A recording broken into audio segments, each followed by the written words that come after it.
तुमच्या घरात नेहमी मुंग्या निघतात का? जाणून घ्या शुभ की अशुभ।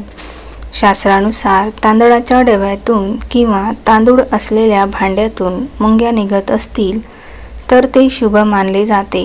तांदळातून मुंग्या निघणे म्हणजेच तुमच्या जीवनात लवकरच धनाचे आगमन होणार आहे, तसेच तुमची आर्थिक परिस्थिती सुधारण्याचा शुभ संकेत मानला जातो।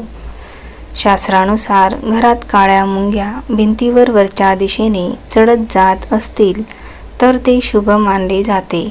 याचा अर्थ असा की तुमच्या जीवनात लवकरच सुख, शांती आणि समृद्धी येणार आहे। तसेच जर काळ्या मुंग्या भिंतीवरून खालच्या दिशेने येत असतील तर हे कोणत्याही प्रकारच्या नकारात्मक घटनेचा अशुभ संकेत मानला जातो। घरात लाल मुंग्या निघणे अशुभ मानले जाते।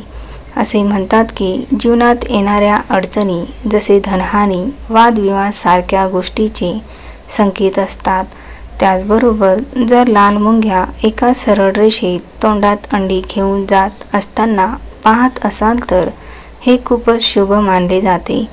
याचा अर्थ असा की तुमचा दिवस खूप शुभ आणि सुखात जाणार आहे। असे म्हणतात की घराच्या छतापासून जर मुंग्या निघत असतील तर धनलाभ आणि संपत्तीत वाढ होण्याचे संकेत मिळतात। सोबतच वैवाहिक जीवनात सुख प्राप्त होते। जर तुमच्या घरात काळ्या मुंग्या निघत असेल तर त्यांना पिठात साखर मिसळून खाण्यास टाकावे। मित्रांनो, तुम्हाला जर हा व्हिडिओ आवडला असेल तर व्हिडिओला लाईक करा, शेअर करा आणि कमेंट बॉक्समध्ये हर हर महादेव लिहायला विसरू नका। असेच नवनवीन व्हिडिओ पाहण्यासाठी आपल्या चॅनलला सबस्क्राईब करायला विसरू नका। धन्यवाद।